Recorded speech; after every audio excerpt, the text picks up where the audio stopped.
Good evening, ladies and gentlemen. Welcome to New York University, Casa Italiana di Marimont, for yet another adventure in Italian opera with Fred Plotkin. We are very lucky tonight to have with us Dmitri Hvorostovsky, and that you'll have a chance to listen to him and see him up close and personal. And my duty, as always, is to introduce Fred, and then he takes care of introducing his guest, as you know. And the duty becomes more and more difficult every time. I try to find something new to tell you about what Fred has done, but he was here only a couple of weeks ago. My only suggestion, for those of you who are not familiar with it anymore, is that to take a close look at the opera blog that Fred has on the website of WQXR. His most recent article is an article on racism in casting opera, and so I would strongly suggest you read that. And also his previous pieces that are always very illuminating and informative. And without further ado, I would like to welcome Fred Plotkin and Dmitri Hvorostovsky. Thank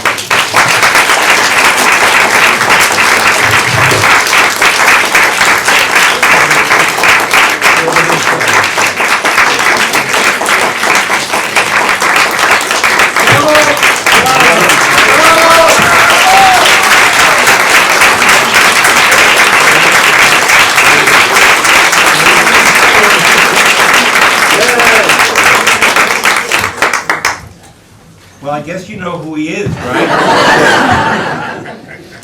No, needless to say, I always try to have the finest artist on this series. This is by far the biggest crowd that has ever turned out. So we're going to have to build a second floor in the auditorium. But it's a measure not only of Dmitri Hvorostovsky's fame, but also of his talent, his bravura. I think we're going to get right into it, because it's really a pleasure to welcome officially Dmitri Hvorostovsky.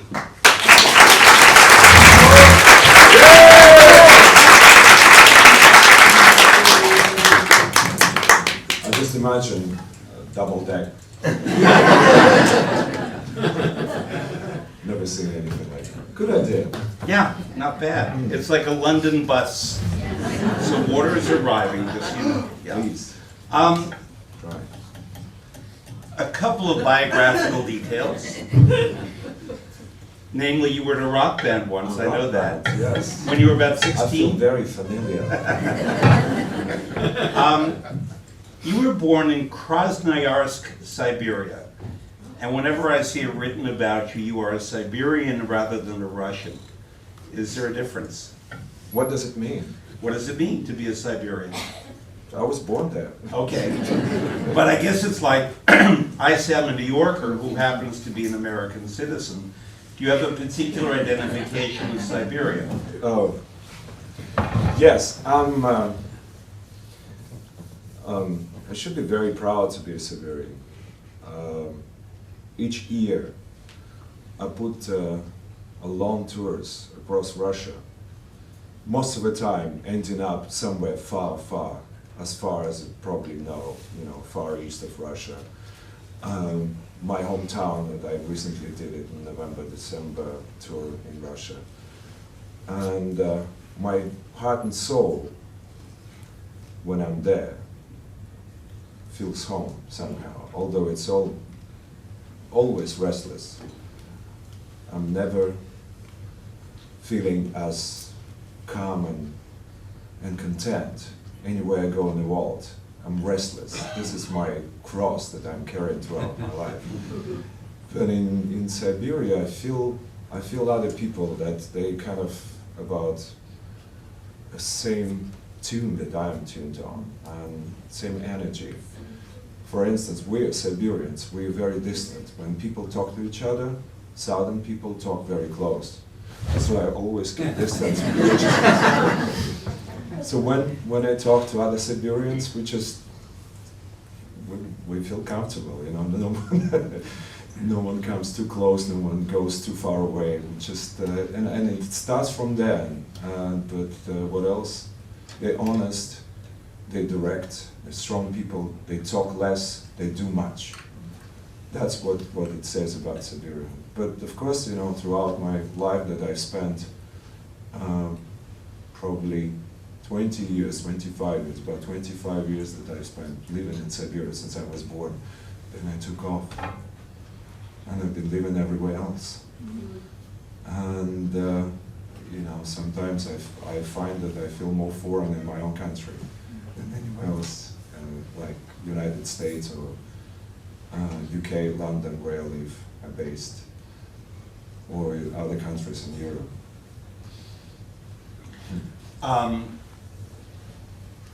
You would never know, but he was born in 1962.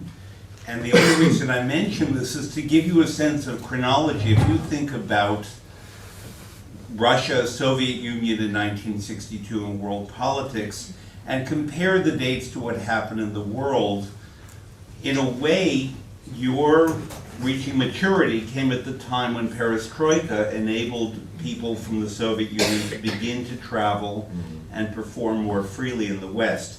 I know you did most of your studies at the Krasnoyarsk Conservatory. All my studies. All your studies, yes. Okay. And your debut was in Krasnoyarsk at the opera at the age of 21 as Monterone in Rigoletto. Wrong. Wrong. That's what, that's what your record says. No, my records cannot say that. Okay, Because okay. it's simply untrue. I'll show you out. I was 23 years old, and I did Marullo. Okay. Rigoletto. Monterone is a bass. I know, I And was wondering. That was my question. And at that time I was more of a baritone. Yeah. Than Well, really, than now. the recording of yours called a portrait. That's exactly what it says. So we'll, Really? we'll check that. Yeah, that's where I got it from. I'll fire them. All right. But early on, Dmitri began to win singing competitions. First, the Glinka competition in 1987, the Toulouse competition in 1988, and then the most famous and important competition in the world in 1989, the Cardiff Singer of the World, which has produced Carita Matila. Someone named Bryn Tervel came in second in 1989. You and he talk about that, or is it a closed subject? I'm sure he likes to talk about it. He's done all right too.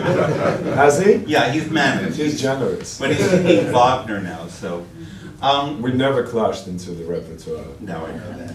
except for the Nozze di Figaro, when we did it together, the production in Salzburg. Mhm. So I really had to watch out. And he was Figaro and you were the Count. Yeah, so he ate me alive. Simple as that.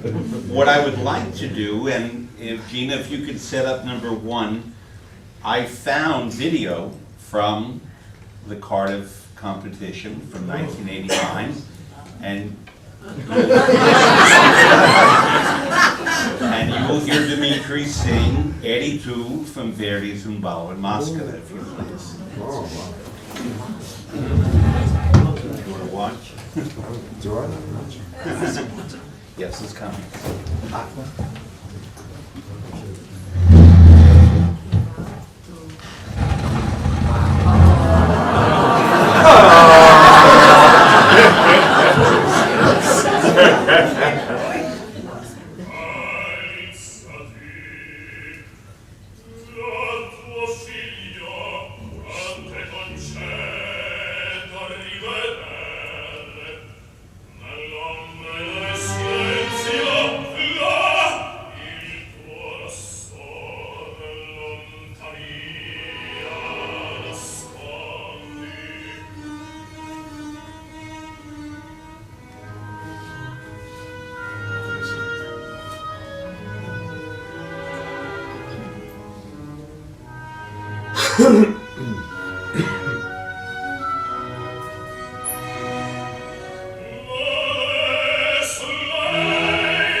Would you play now selection number 2, which was another piece from Don Carlo that Dmitri sang that day?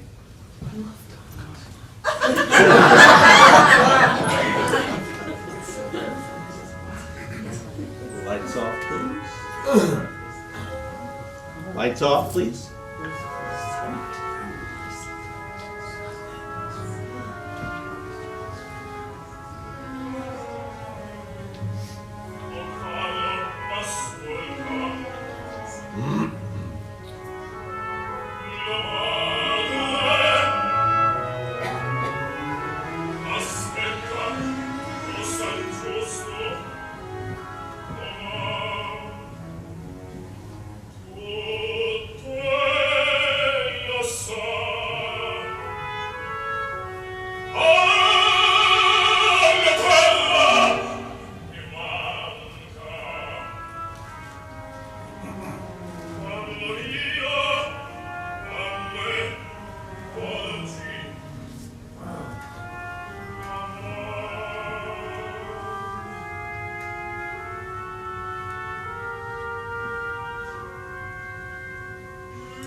So part of the reason I selected those 2 clips was because this is music many of you have heard Dmitri sing since then. And I wanted you to notice a few things, but number 1 was how deep his artistry was at the age of, I think, 26 or 27. And how if you've seen his performances since then of these same roles, he's gone so much deeper, and the performances and the characterizations have become that much more rich. But you can also see many of the hallmarks of his singing here at the very beginning. The beautiful voice is a gift, but many people get a beautiful voice and do nothing with it. I'm wondering the degree to which your training produced many of your characteristics of singing, the beautiful breath control, the inflection, when you were singing about sweetness, dolcezza, your voice got sweet.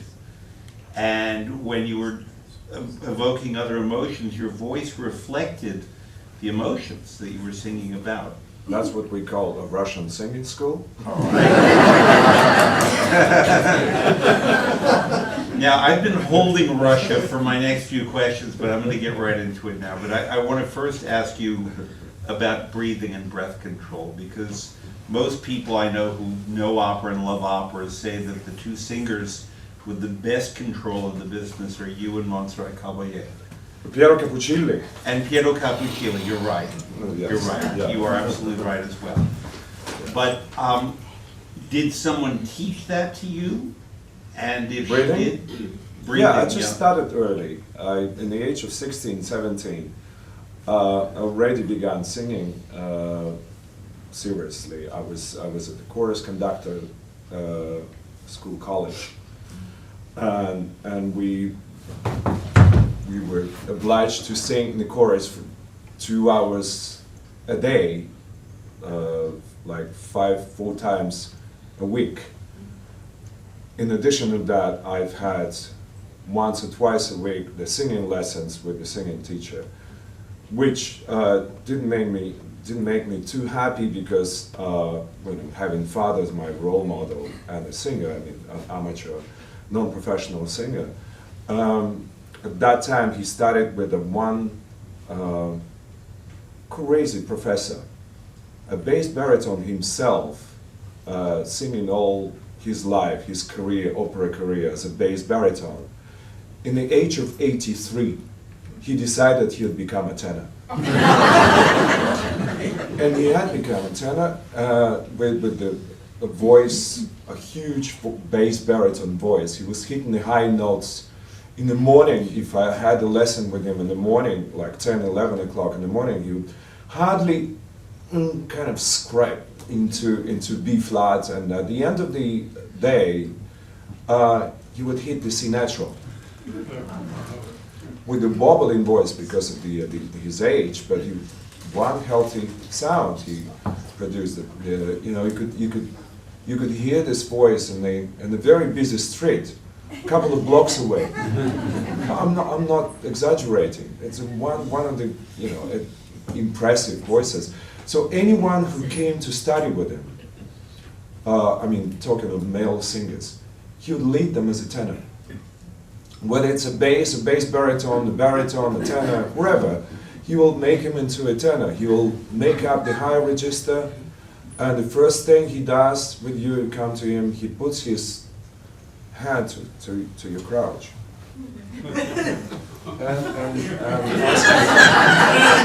and ask you to breathe.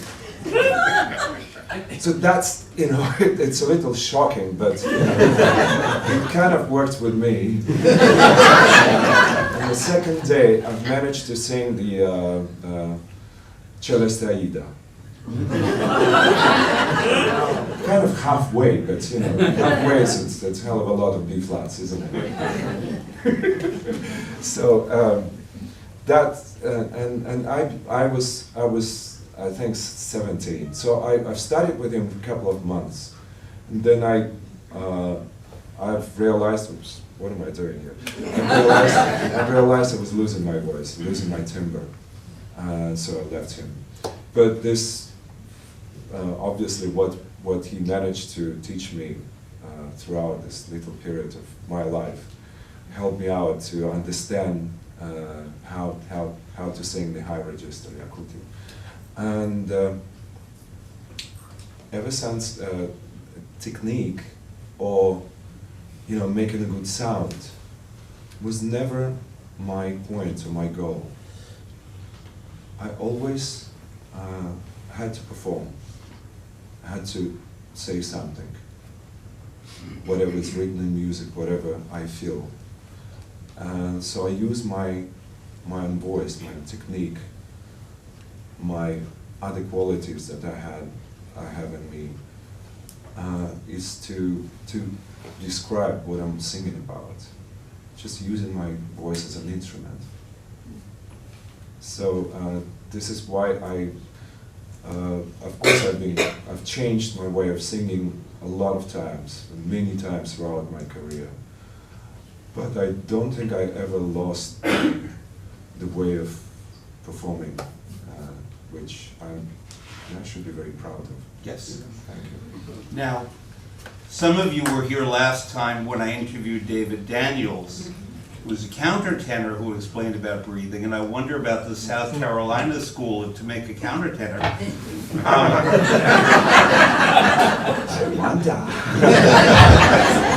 We should talk to David about it. But one piece of music, and Gina, if you could set up number 3, please, that I played that David Daniels sang, I purposely selected to hear Dmitri sing tonight, Ombre mai fu by Handel, because in addition to the beauty of the aria, it's about breath control. And I want you, since we've just spoken about breathing a bit, to see what Dmitri has done with that sound. So if you please. Well, can I add Yes, something? sure. It's less about breath control, it's more about music. All right? Let's hear it. Just on the volume. Oh, here.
beautiful place.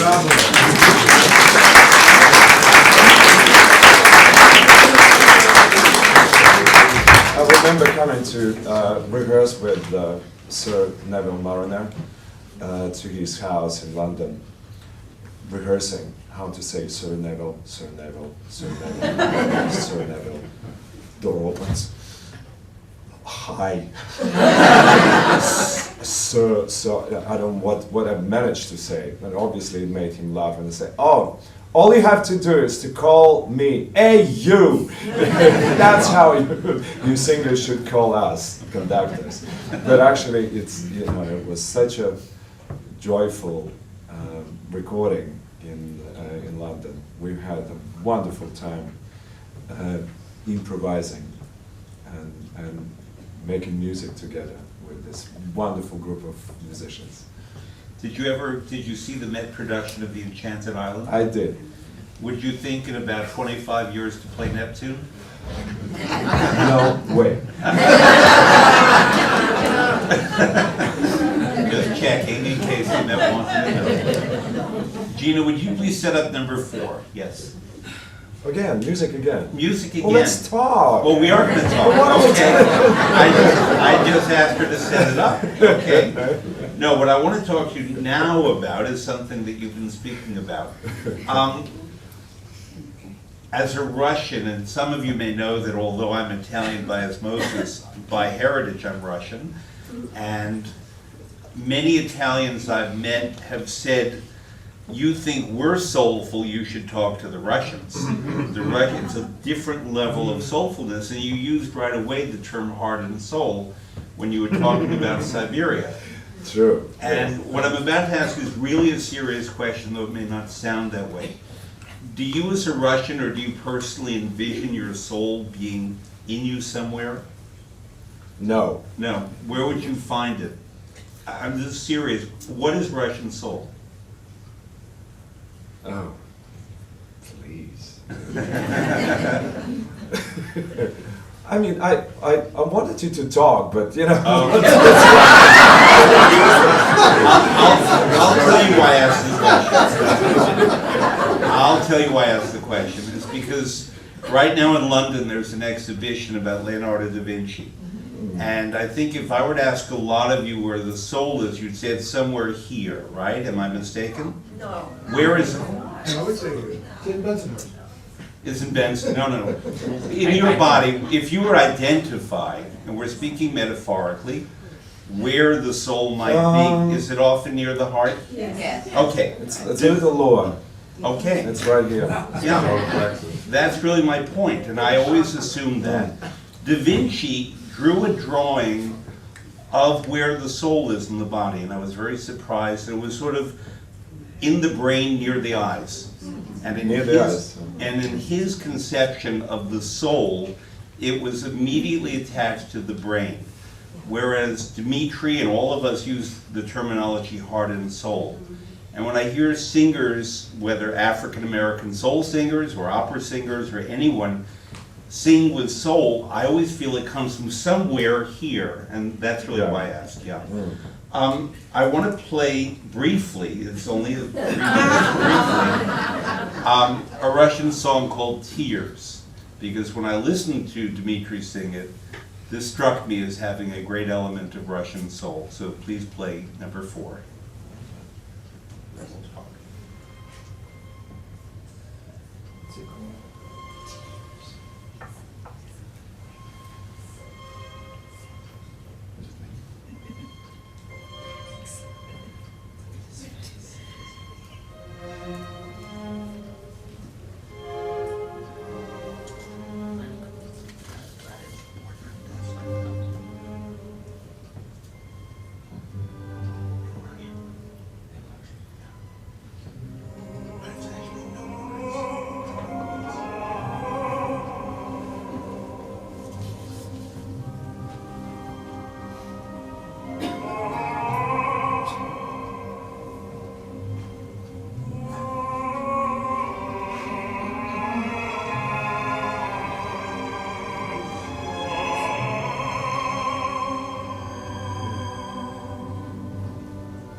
actual. Can she sing?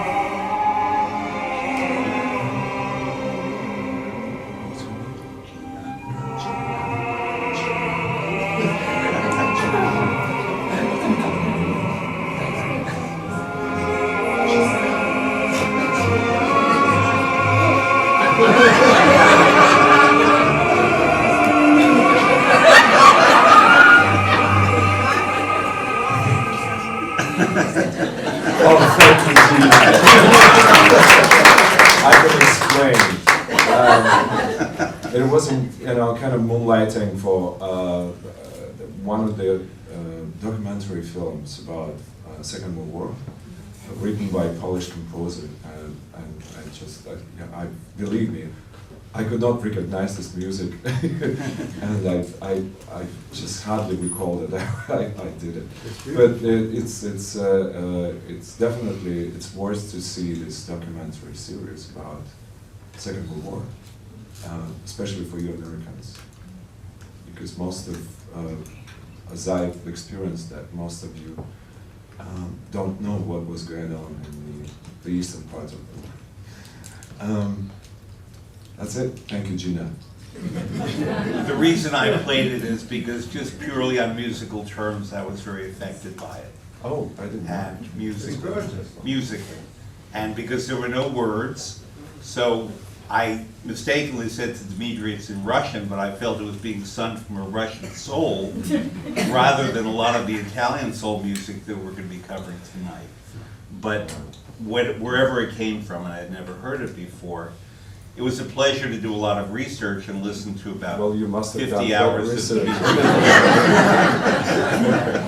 No. But Dmitri is here in New York now singing in Ernani. And correct me if I'm wrong, is this a new role you've just had? Absolutely. Okay. His name I'm is, still learning. the character's name is Don Carlo, but he's not that Don Carlo. He's another Don Carlo. There are many Carlos in Verdi. There's another one in Masnadieri. But, pardon me? And La Forza del Destino. This is like an opera quiz question. But the role is very beautiful. It calls for beautiful singing, but also for a great deal of acting. Basically, to try to explain what Ernani is about is not that easy. It's not quite Il Trovatore, but in that department. Basically, there's a woman named Elvira, and she's loved by a man who takes the name Ernani, but he's actually a nobleman. She is the ward of a man named Silva, who wants to marry her. Then there is the king, Carlo, who wants to marry her, and it should go to the king to pick who he wants to marry. However, in typical Verdian style, the king is a complex and, in this case, moral man. 3 men after just 1 girl. Exactly. Angela Mead, by the way, who some of you heard here in the fall. And there are 50 alliances among the 3 men in their relationship to Elvira. But the third of the 4 acts basically belongs to the king. It's sort of a wonderful solo tour de force. And it is. And it's interesting in Verdi because there are not too many situations in which one singer basically occupies the stage for a very long time.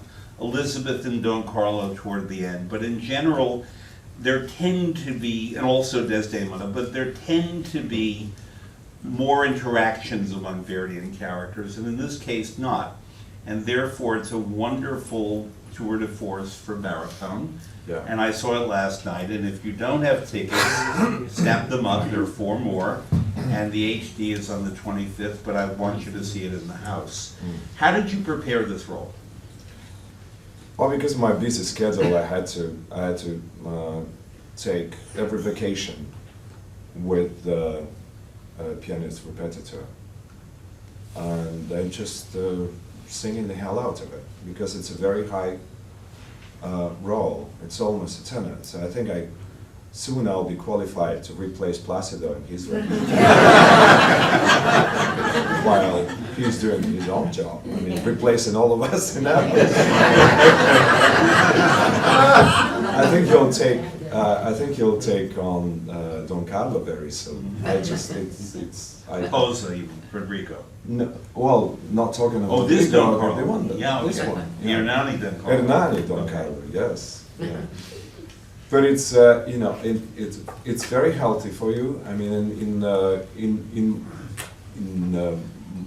my period of my career, when I already hit the heavier roles such as Simone Boccanegra, Rigoletto, Renato, it's good for you that you sing the healthy music, the bel canto style. And it's early Verdi, it's very healthy, it's good, it's bel canto, it's written high, you have to sing high and soft most of the time. And use your, as you call, breath control. It's a wonderful, wonderful chance for me to sit and sing this music for a while, and afterwards I go to perform Simone Boccanegra in Vienna. That'll be, I think it's going to be very good. Also, a chance for me to feel comfortable in singing Simone afterwards. Would you like the audience to hear you sing from Hernani? Yes. Up to you. Mm. Or shall they buy What tickets and come? is the record? It is the Verdi arias. The Verdi arias. Well, yes, because I recorded several years ago, and you have to understand, someone like the performer sitting and listening what he has done a few years ago, and one should always continue studying and developing the quality of singing. So believe me, I don't sing the way I sing in this record. I sing better. Yes, and to prove you that I sing better, you should all come and hear it.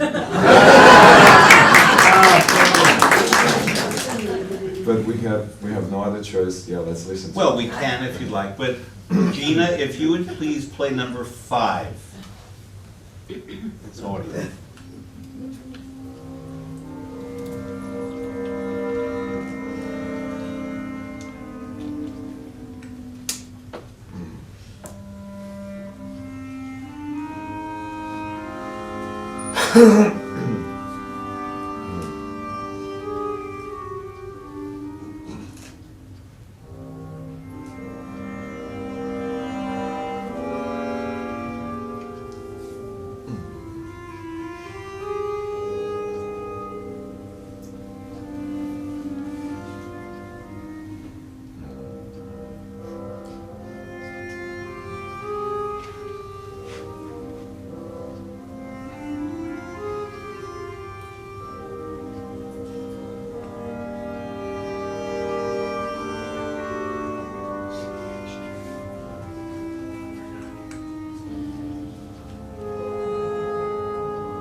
That's what conductors.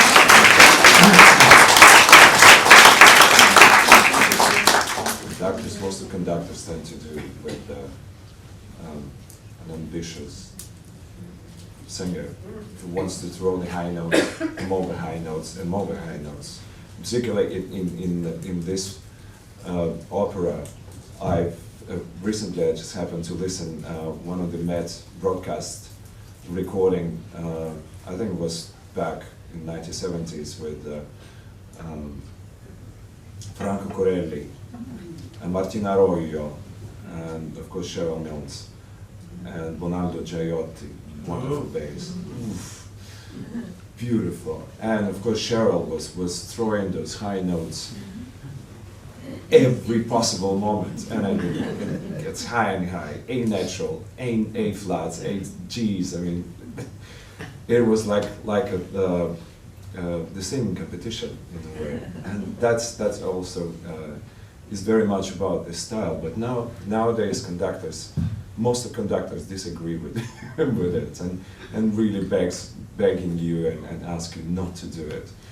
So so far I've done 2 productions without an extra high notes, but I can't assure you on the next one I'll do that. I mean, it's just I can't stand not doing it.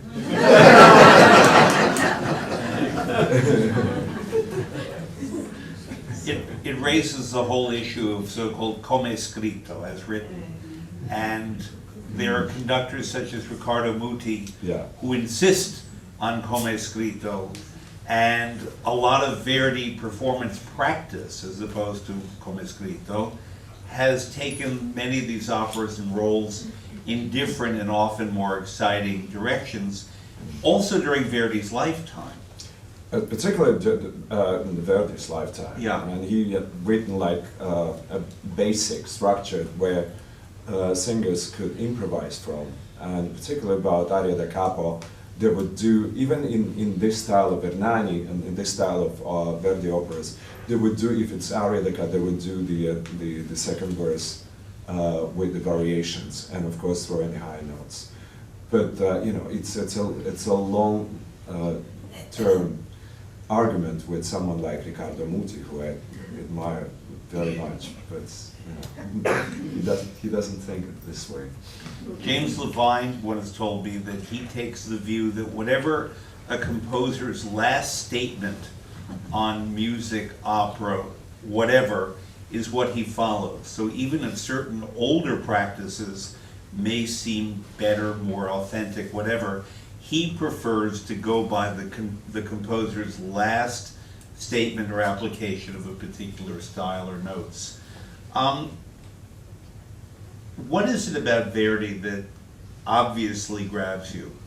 Because from the very beginning, as we saw, you were singing Verdi, and for many baritones it's something they move into, but clearly you had an affinity and deeper from the very beginning. Well, my voice has this quality that obviously flourishing into the Verdian style. I have a fluent high register, I have a good center, and Verdi himself was a baritone, so you can tell by listening his music what he's ever written for baritone. It's such a beautiful and comfortable music to sing, and challenging at the same time, and it makes your voice develop and grow. And I've had this huge influence of listening in the greatest Italian singers, not just the baritones, but most of them, they were tenors. And as a teenager, I used to collect the old records, LPs, and we used to exchange it with the crazy ones. And that's how I've learned about greatest Italian singers of the past, particularly the past, about the times of the beginning of 20th century. Someone like I'm not talking only about Caruso, but someone like Aureliano Pertile, for instance. He was one of the greatest Italian tenors. Beniamino Gigli, of course, he was probably one of the first prototype of the crossover tenor. And Gino Becchi, of course, followed his, and Mario Lanza, who I'm just talking about crossover, but the greatest Italian singers that I've learned very early in my life, in my music career about. So I started to follow, because I couldn't simply learn from my teacher how to sing Italian music. She was not Italian, so all I did is to listen hours and hours, days and days, years and years of the greatest Italian singers. I learned about someone like Ettore Bastianini, who I admired ever since I began to sing as a baritone. I've learned about one of the greatest singer for all time, Tito Gobbi, who never had the greatest voice, but he was such a wonderful performer. I learned about, even earlier, about Shalapin, who also was one of the greatest interpreters of the Verdian music. And more and more and more. So by listening, and particularly listening Italian music and Verdi, music of Verdi, I started to grow and develop myself. I hear applause. Thank you. Now, I put in front of you a list of a lot of the music of yours tonight. It's up to you, because you could be your own disc jockey. I'm too tough on whatever I've recorded, whatever I've done. I do not listen my own recording unless it's something new and I have to. And I only listen if I need to work with either on the records or my own recording, or to learn. I prefer to listen to somebody else's singing. Believe me, yes. Next time I'll bring someone else's music. Yes, I can be I can do the lecture about just about anyone. Mm-hmm. Talking. I mentioned all those names, and Let's really mean take it. one name, because I studied with him, so I knew him a bit. Tito Gobbi. You knew Tito Gobbi. I knew him very Oh, well. man, how I lucky studied you with are. him in Florence and in Bassano del Grappa, but not singing. I studied direction, production, because he was a marvelous actor, and he incorporated his acting into his singing and vice versa. It was very uniform. You said, and I think most people would agree, that he did not have the greatest voice, and nonetheless was an outstanding singer. Absolutely. How does that happen in the case of Gobi? There was a time of revolutionary singers, actors and singers, such as Maria Callas and Tito Gobi, of course, and Di Stefano. These three greatest singers that I think they turned the world into a completely new dimension, the world of opera. So ever since, opera would never go back to the way it was before that. It became much more kind of modern genre. It became more cinematographic genre. This is when in modern productions, theater productions, we see this. We see close-ups. We see singers who act on stage as they would act in a play theater. They're very mobile. They have to be, and that's the way the opera as a genre should be projected in the future. And I believe someone like Tito Gobi made so much to change the world of opera. An interesting point that Dmitri just made connects to something that I did today. I had a phone conversation by long distance with David Alden, who's a stage director who has directed a lot in Europe, and I'm trying to get him to be on this stage next fall because he is going to be working here. I can't tell you doing what, but he will be working in New York. You know what? Do I? Anyway, he said something to me that's almost the opposite of what Dmitri said, or let's say it most hand in hand with what Dmitri said. He said that, and he was born in 1949, that as a young man, he went to Germany and started discovering what he called the opera revolution through production, design, stage direction of opera productions in Germany in the 1960s, around the time that Gobi, Callas, Di Stefano were doing what Dmitri described. My side of the fence is yours. In other words, the Italian style in the sense of bringing theater to it through the music, whereas what David Alden began to speak to me about today was bringing theater to it through the direction and through the design. And these are two halves of a whole that go together to make an opera production. But I will also say that he was talking about Hildegard Behrens, with whom he worked a lot, and that she was a completely honest, uncompromising singer and actor who also liked to teach directors. And I think it's interesting because Gobi was both. He was a singer and he was a director. Yeah, he was a director. He directed himself. Yeah, and you can see that in his performances because he wasn't outside of himself. He was always in the moment. He always acted, but he fully understood the gesture, the stage presence. If you can go on YouTube and find a very old video of him with, I think, Lina Pagliugi in the second act of Rigoletto, where it's just a little stage in Italy. It's in terrible black and white, but his physical gestures and the duet that he sings with Gilda are so honest and so absolutely theatrical. And I think even back in the 40s he was directing himself, and not just in the 60s and 70s. How do you feel about the so-called German opera revolution in terms of theater and as a performer?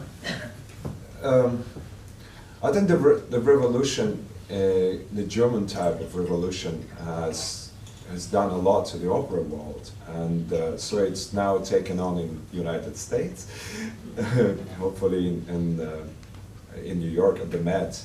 Sooner or later will be a big reflection of so it's called German type productions. But I hope the the classics such as Zeffirelli's Tosca, which was replaced by another Tosca. I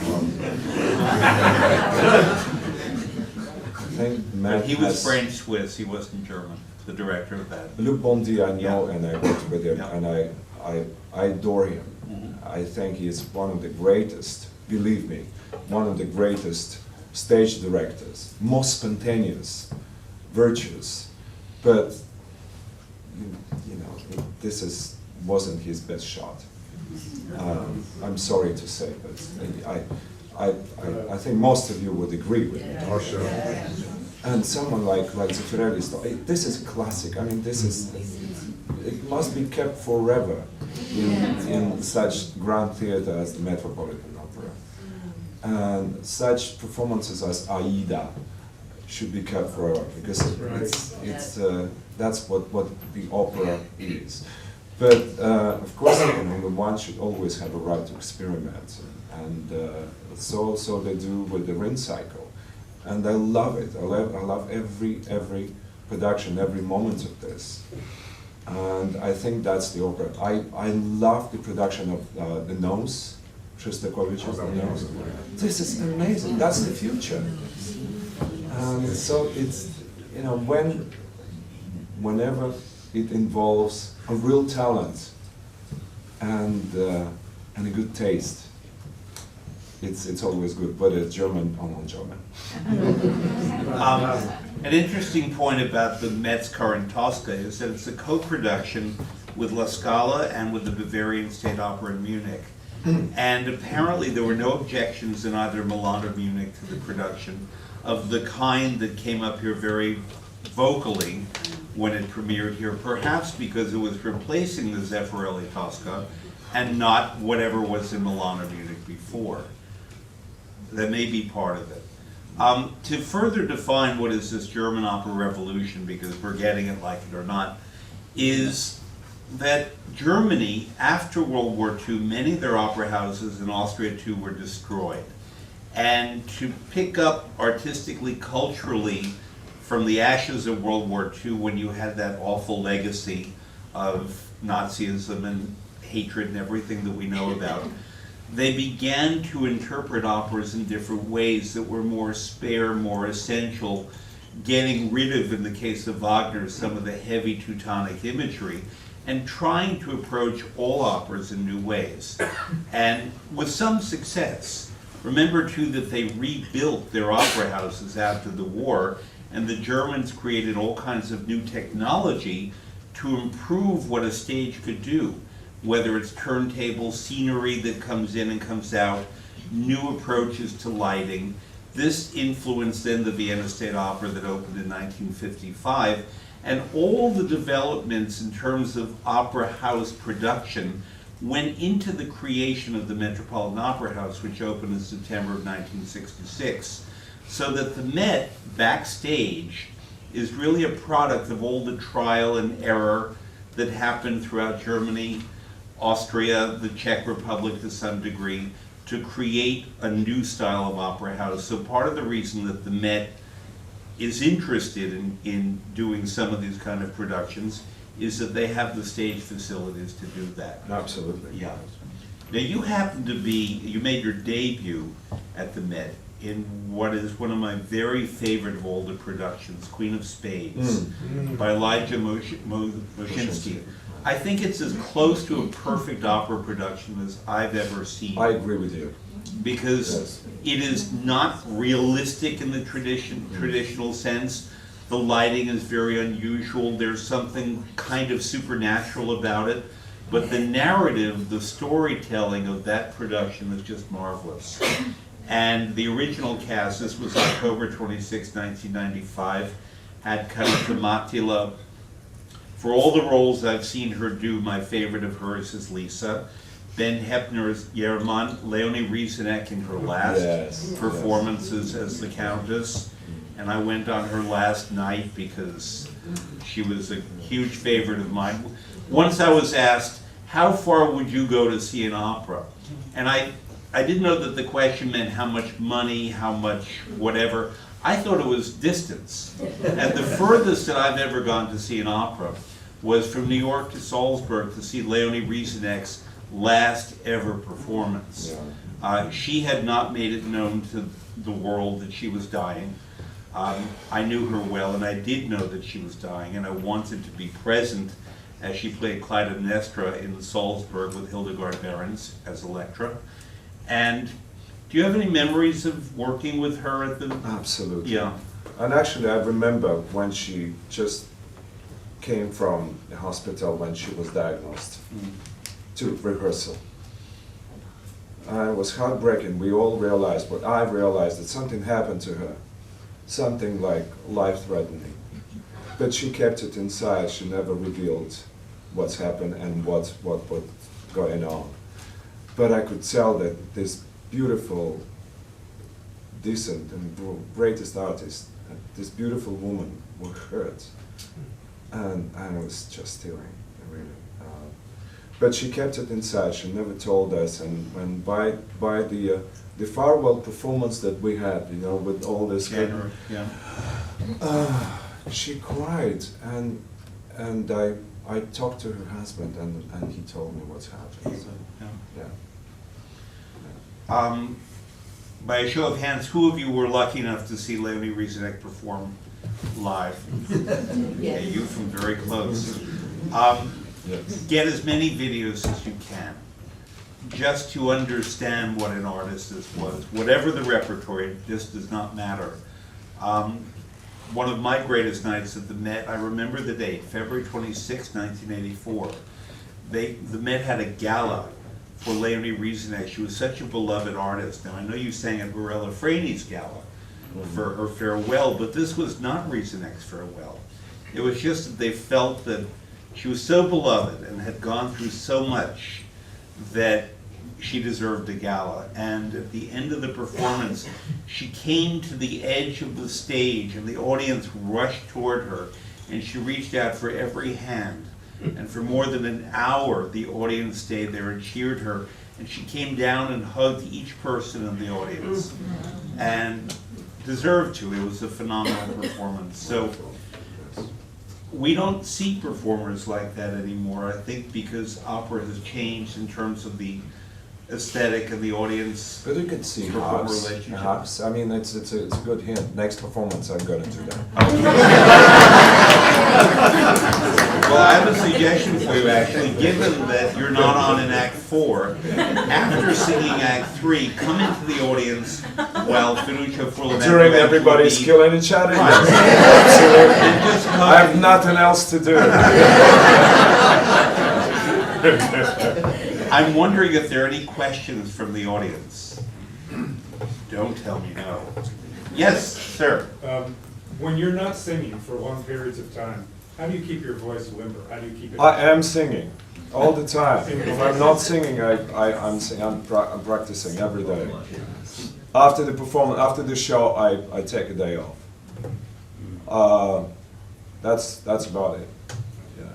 If I'm not singing at the opera, I mean, literally, I need to study something else, and I always learn something new. That's the routine. Ma'am. Some of the great tenors that you mentioned, I was surprised that you did not mention Luciano Pavarotti. Oh, Pavarotti, most definitely, yes. All of them, Placido Domingo, Pavarotti, Franco Corelli, Mario del Monaco, all of, I mean, I've listened and studied, John Vickers, of course. I just, you know, I'm too nervous to pronounce them all, but yes. Roberto's like Stracciari. Yes. Were there female singers you listened to?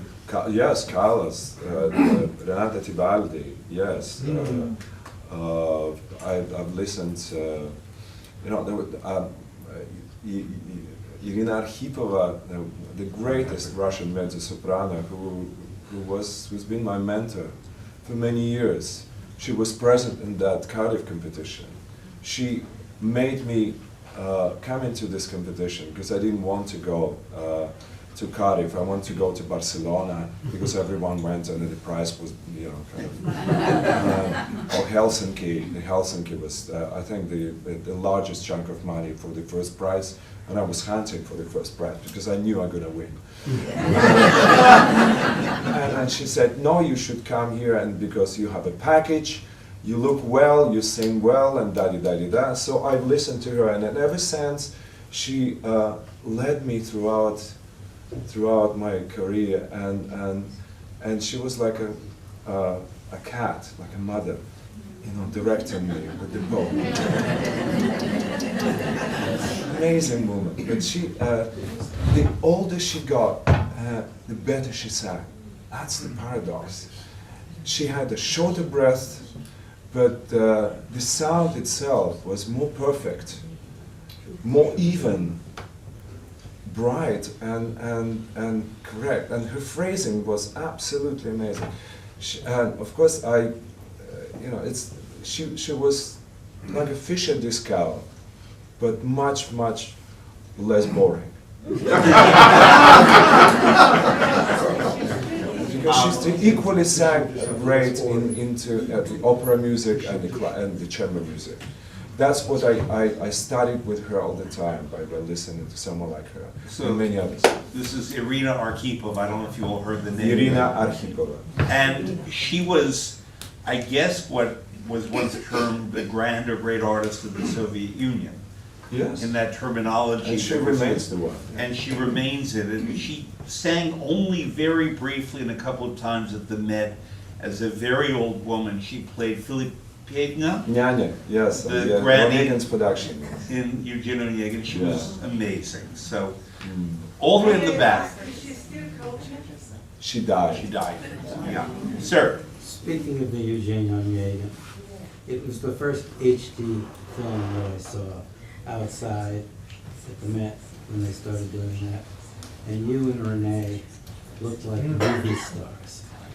Really? That's true. I'm going to repeat the question. You may not all have heard it. The gentleman said But the we look first, like movie stars. Renee and I. first HD he saw was You didn't have Eugene to be an Onegin, opera lover, you didn't have to be a music lover, you could just go and watch. Renee Oh. Fleming and Dmitri looked like movie stars. Question there. With whom would you most like to sing a duet on the stage of the Met? Anybody. Oh.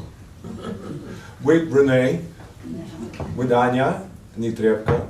I think she's great, she's hot. I like singing with Angela Georgiou, who hasn't been at the Met for long, but I hope she will be back. Right. She's an amazing soprano. I think she has one of the most beautiful voices of the century. She's a little patsa, but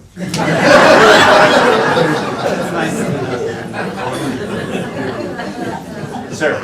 Are we going to get a chance to see you and Anna Netrebko singing on Onegin at the Met? Ooh. they chose Mariusz to sing with Anya.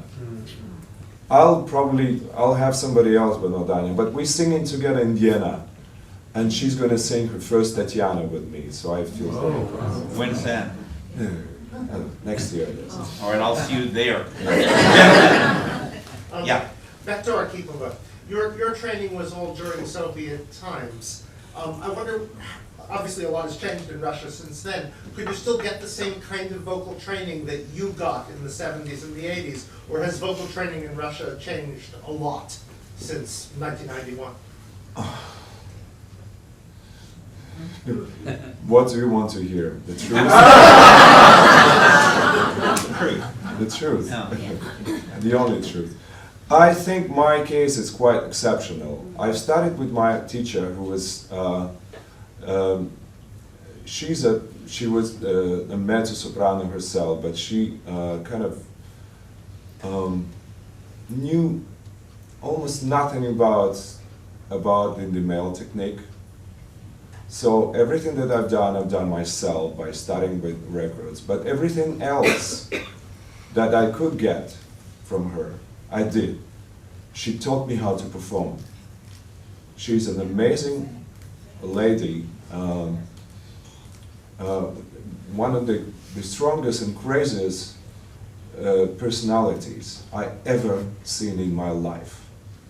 She's still the only one in the entire surface of Earth can make me cry and trembling and go completely mad or happy or any. And she just improvised on my poor kind of skinless soul again. And she made whatever I became after 5 years of studying.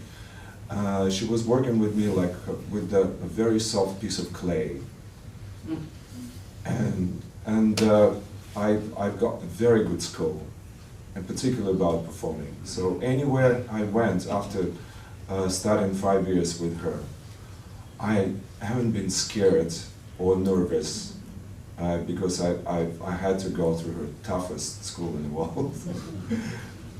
Her name is Ekaterina Yofin. She's still alive.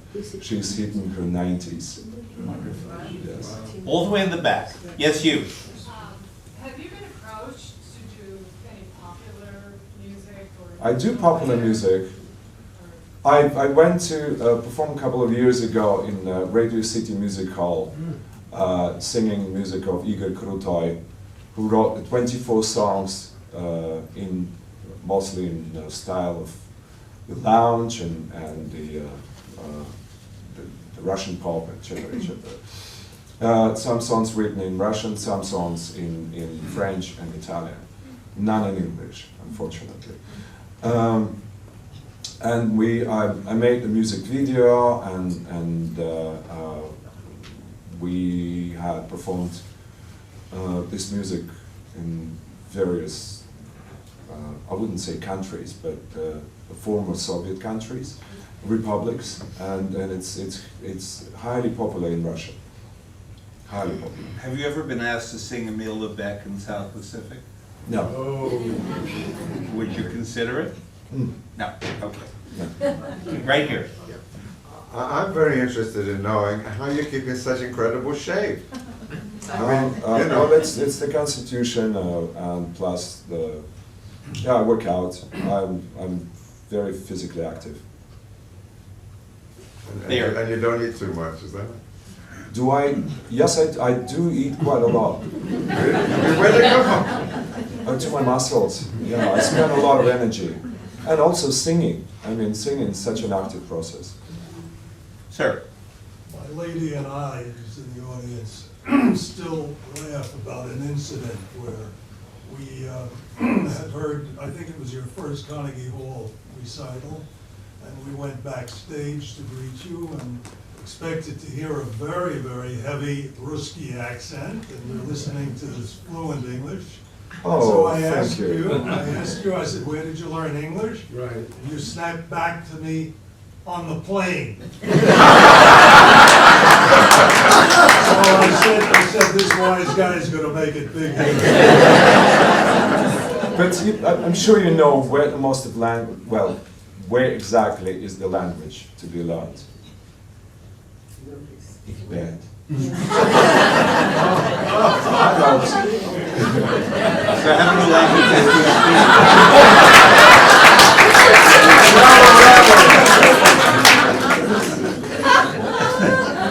How's your Chinese?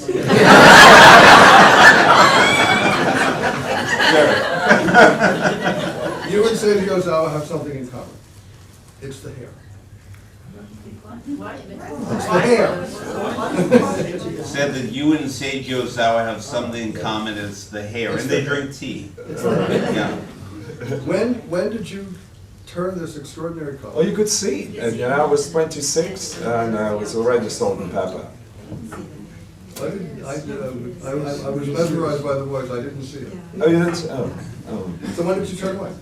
20 or even 19. I started to, pick the. This Yes. is your natural color? Yes, you. Yes, it is.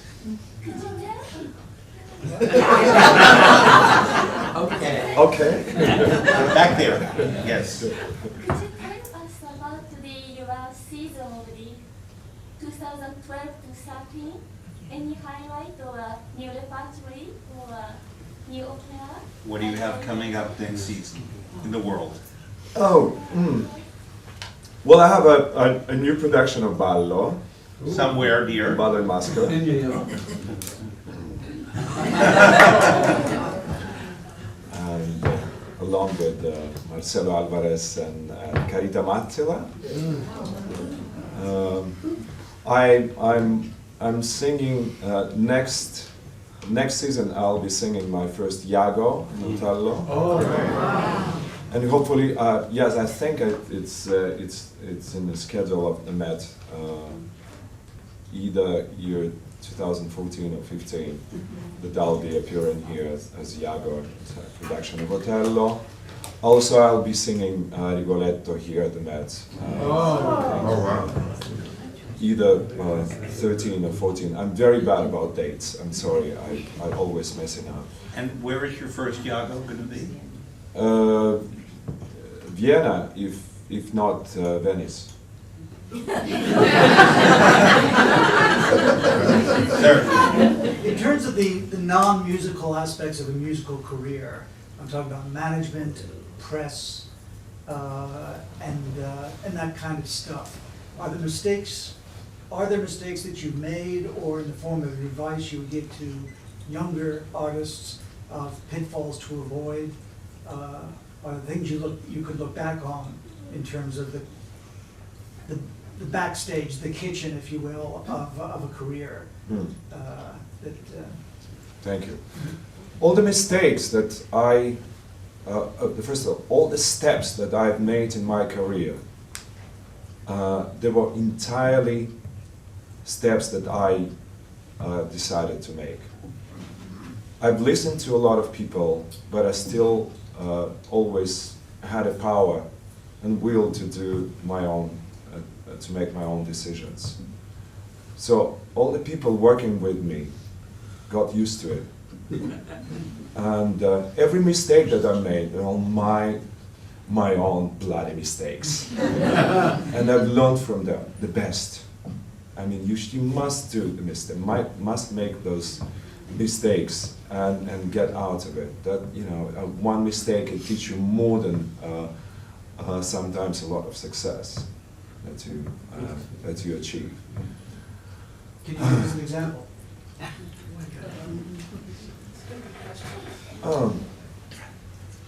Well, my career steps, I mean, they were very smooth and you know, and successful. In terms of, you know, there were more mistakes in terms of the technique and the direction where I was moving towards.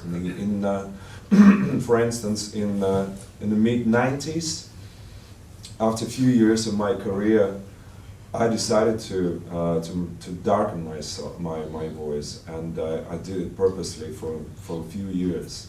So I started to lose the top register, and the voice was not projecting well. And what actually made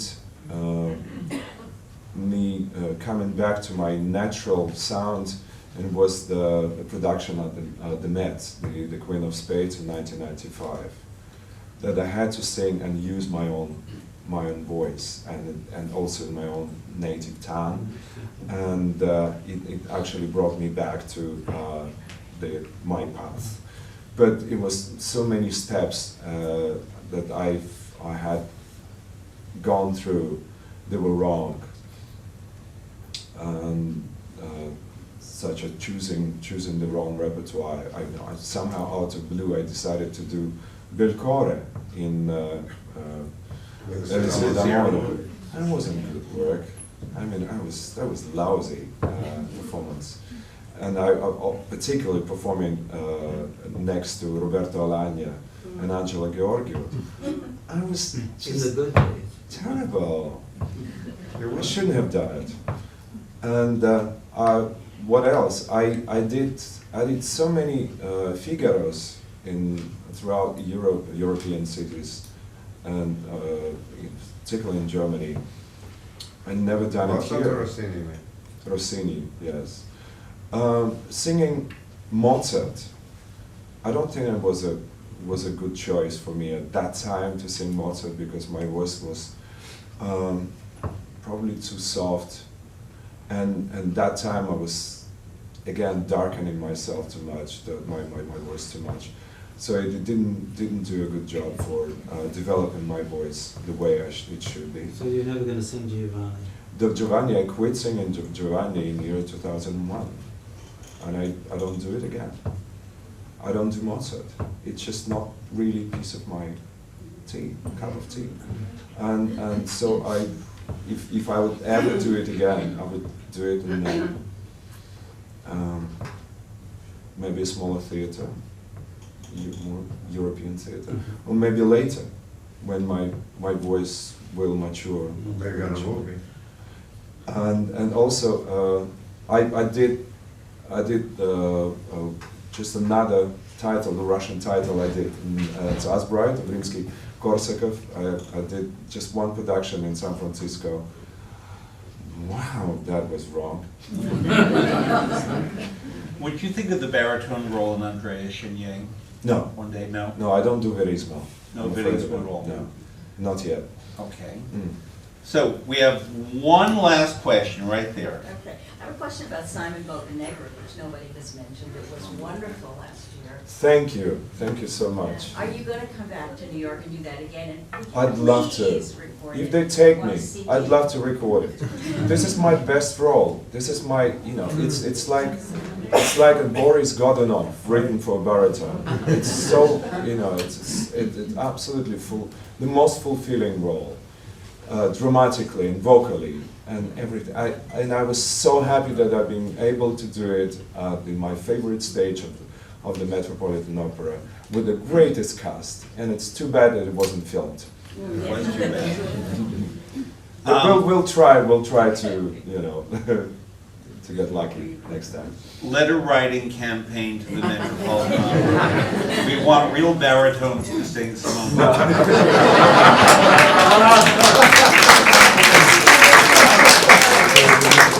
With that, I would like to thank Dmitri Hvorostovsky.